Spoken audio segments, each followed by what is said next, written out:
Alright, first things first, need 3/4 teaspoon of acted, dry, rapid, whatever yeast. We're going to do a teaspoon and 3/4 salt, 1 teaspoon.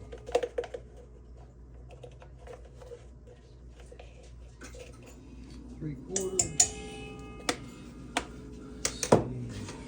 Sugar, we're going to do 2 teaspoons sugar. Salt, yeast, sugar. We're going to go ahead and pour 1 3/4 cups of warm water.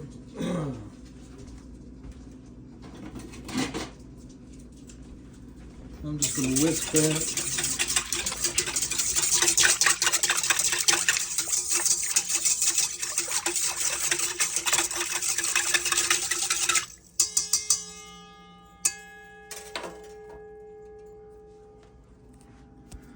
So we're going to let that sit for about 10 minutes. Alright, so you can kind of see that frothy. That's what you're looking for. So we're going to get back to it. Alright, so now I need 2 cups of flour. Kind of particular about the flour because the flour, man, that's the dough, right? So you got to have the right flour. King Arthur is the only flour I know that puts its gluten on it. For pizza, it's got to be stretchy. You've got to have gluten. Gluten helps it get stretchy, along with the yeast. And the yeast starts eating up the starches, producing gases. It's breaking down those proteins and it's making everything nice and stretchy, which is what you want. So I'm working brand new out the bag. So just try and level it because measurements do matter. Especially when you're trying to get the absolute perfect consistency of your dough. Meaning like sticky, tacky, and dry. Those are like how I do it. Alright, so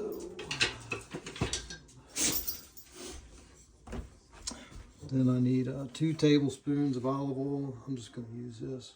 We're going to call that 1, 2. The reason I did that is because I want to get some oil on this spoon so the flour doesn't stick to it.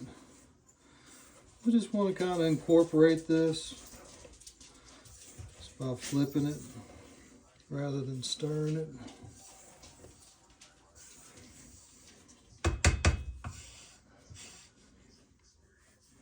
And you can do this by hand if you want to. That's no biggie. But I kind of like KitchenAid. And if you've used KitchenAid, you know all the tricks, don't you? So you don't throw flour all over the place. Which I've done that many times.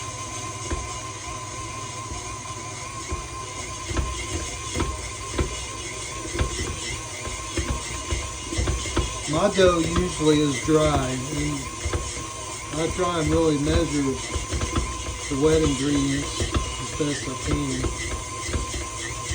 Except with olive oil.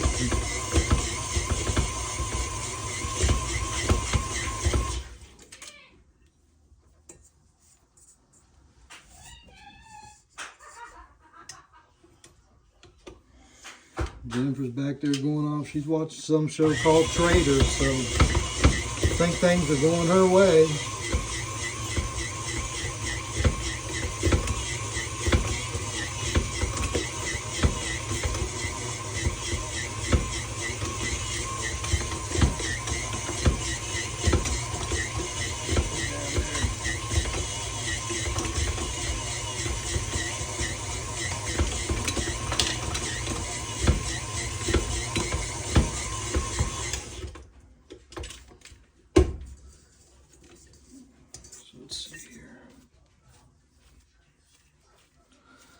See, it's not sticking to my hands. It's not sticking to the counter.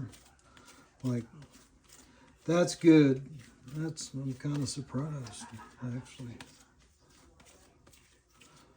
Kind of surprised. I've usually got to add like a teaspoon of water to it a couple times.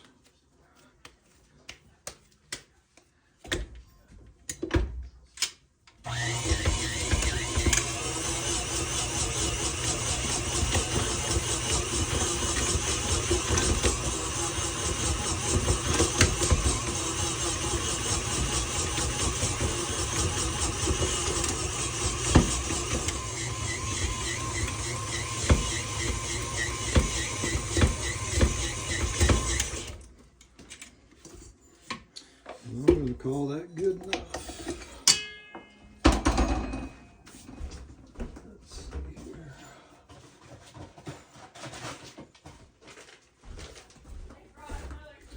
And so everybody's got their own way of doing things.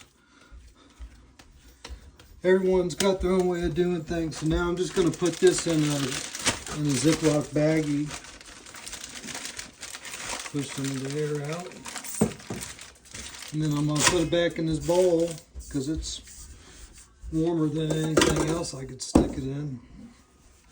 And actually, just like to wrap it. And I'd find a warm place to put this. When it's doubled in size, like this ought to be up out of the bowl. And we'll come back and punch it down, which is the next step.